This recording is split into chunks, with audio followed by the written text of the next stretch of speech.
Ej, Jelena, jesi li razmišljala šta bismo mogle da kupimo Marku za rođendan? Ćao, da baš sam danas razmišljala o tome. Stvarno nemam pojma. On ima već sve što mu treba, nije lako s njim.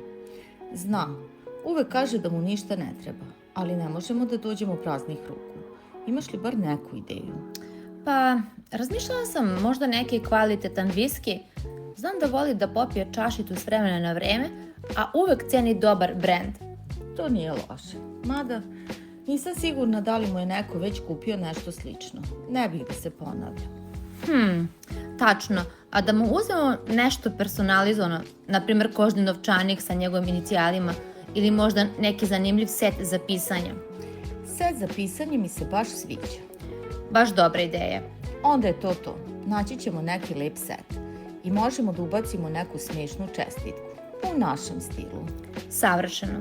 Ajde da se nađemo sutra posle posla pa da odemo zajedno da pogledamo.